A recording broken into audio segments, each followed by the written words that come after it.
Darvin, you've been talking about sustaining pace, for a full game and finding a way to hold off the charges that came up. How did that flip tonight in that third quarter and then again in the fourth when they tried to come back? I mean, for one, we knew they were going to make a couple of runs, prideful championship team. The biggest thing for us, just making it as difficult as possible. They hit some tough shots. We had some unfortunate fouls, some unfortunate turnovers, but we kept the scoreboard moving as well, which you have to do. Again, continuous. You're not going to shut anybody down completely for the entire game. So you just have to be prepared for that onslaught and make sure you're doing what you need to do and meeting force with force. Force them into tough situations. If it doesn't work out, move on to the next play and go try to, go back at them. It's the first time that you've out-rebounded them in, I think, 6 games, and AD has 23 of them. What did you see from him, and how did that play into the glass overall? Totally just dominant. Just the way he's been on the glass, changing shots, got a hell of a matchup with Joker. Just his focus, being that defensive catalyst, communicating. Our perimeter guys, all our guys stepped up and played well in terms of trying to control their matchup. Times where we had to switch, just be active on the backside. Got a lot of good stuff to look at film, and just got to be even better, even more perfect. Coach, with everything that happened in the game tonight, did you kind of wonder to yourself, why haven't we played like this before? I mean, again, like I said pregame, we've had great stretches against this team. We've played for good segments. We just never quite put together a complete game, whether it's a whole quarter or a stretch of 7 to 8 minutes that we just kind of dropped the ball. But tonight, we just stay in the end. Our competitiveness never wavered. Our togetherness never wavered. And as I just told them, the selflessness. We found a group that made a nice little run, and it was time for certain guys to come in the game, and those guys who were coming in the game said, no, let them rock out. So that togetherness right there, that growth, and everything we discussed yesterday about being one, and, beautiful day to be alive in order to stay alive. That was the message yesterday and the message today. Just win one game. We got to refocus, recalibrate, and have that same mindset going up to Denver. Darvin, D'Angelo is obviously a very confident player, and after game one came out. I'm very confident in him. And came out firing in game two. He was a little more let the game come to him in terms of flow in this game. Did you like the way he kind of approached this game? I loved it. I told him to go crazy. Be confident. You've been doing this your whole life. Go crazy and be aggressive. So he looked at me, and his little nickname for me is Big Dog. So I got you, Big Dog. Got you.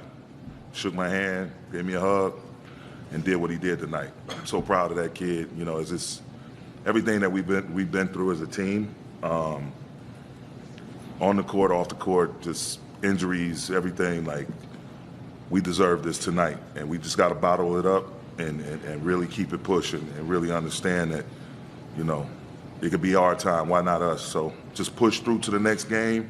Keep that focus. Don't look too far down the road. Don't worry about what just happened behind us.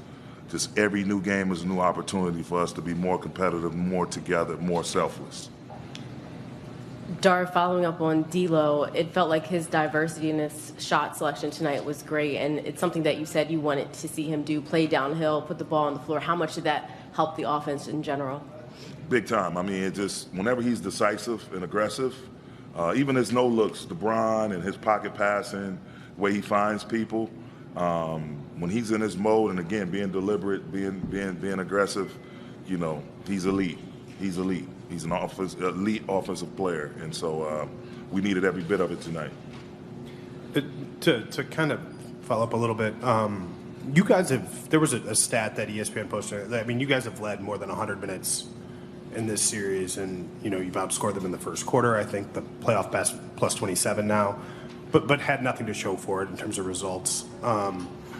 Despite the history of 03, do those stretches give you confidence, bigger picture in this group as it moves forward into the series?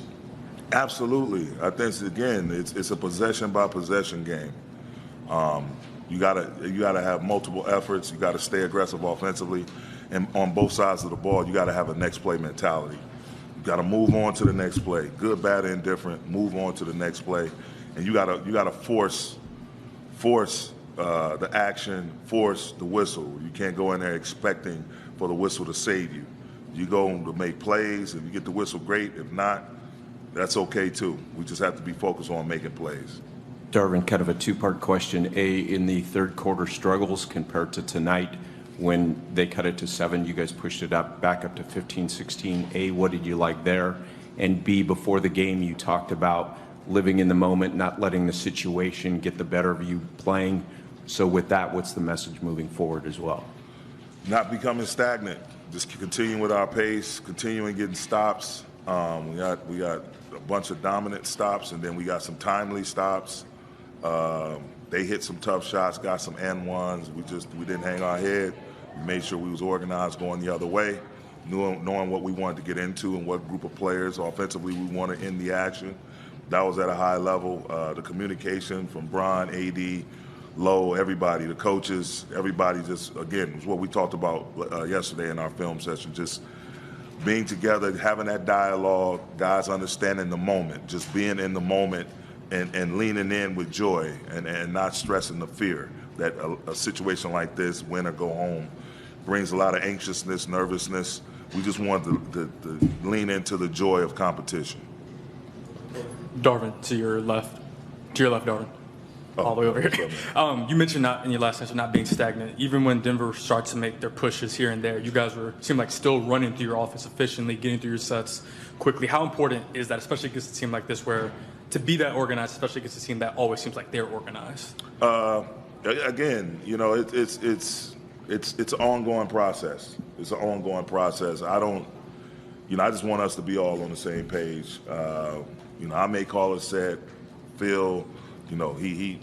He navigates our offense and try to see how we can extract as much as we can. He and JD and Bron, D'Lo, those guys call different sets out. And all we're doing is trying to get the best out of each offensive possession. Same thing with CJ and the crew, J.O. on the defensive side. So it takes a collective, collaborative effort to be pristine and to continue to stack great possessions on either side of the ball, and that's what it was tonight. Both offensively and defensively. Hey, Darvin, after so many losses to this team, if there was a mental block that you guys had, if it was broken tonight, can that be sort of cathartic and carry, at least emotionally, onto Denver in Game 5? Yeah, I choose passion over emotion, intelligence over ego. We can't rest on our laurels. It's a beautiful thing for us to finally get a win against this team. These been some hotly contested games, hard fought, and we, break it down to the win-loss column. Obviously, we've been on the short end of the stick. But now that we, quote-unquote, cracked the code, we got to know this is a championship ball club. Like, you crack the safe, they still going to protect the contents within that safe like crazy with their lives. And they don't want you to get what's in that safe out, and they don't want you to get the safe out of their house. And we're about to go to their house. So we got to be focused. We got to have our nutrition, our recovery, our antennas up, a focus on the game plan to take it up even more notches so that we're efficient and we know what we're doing. We're all on the same page, competing our asses off. Darvin, you guys obviously got off to a rough start at the beginning of last season. They kicked all you guys out your seats, man. What the hell happened? See Kobe over here by the garage, Dave over there behind the curtain. What the hell, man? No love for the homeboys? No respect. Damn. But you guys were having to climb out of that and kind of stay in the moment to accomplish your goal. And then kind of again this year, you have that rough stretch and you're 13th in the West, and you got to kind of live day by day to get where you want to get and make the play-in tournament, make the first round of the playoffs. Any of that existence, can that help the situation you're in now, where it's like you got Game 5? Some people would look at this series and say, I wish it was 2-2 or whatever, but you got Game 5. And how has your group been trained to just live with that versus looking elsewhere? I just think all of the adversity we've been through, like not having key bodies at the beginning of the season, you go all the way back to last year. I mentioned it before the game. just 2 and 10 to having to make a key move at the deadline, key moves, trying to put all that together on the fly, and then identifying a core and making sure we get those guys back, and extending just everything that went into trying to formulate this team, the most continuity that we could possibly have. Coming out, a couple of guys hurt, key guys hurt. Then we get guys back, someone else goes down, trying to manage, not run Bron and AD into the ground all the while that's happening. The in-season tournament, we played 2 extra games this season, the in-season championship as well as the play-in game. So all of that said, our guys never stopped chipping away at the rock. And we would have our dips here and there, but for the most part, we stayed strong, we stayed focused, and we've always been able to collect ourselves in the film room, in the theater, watch what we needed to watch, have dialogue, and come out ready the next day out to put our best foot forward. Thank you.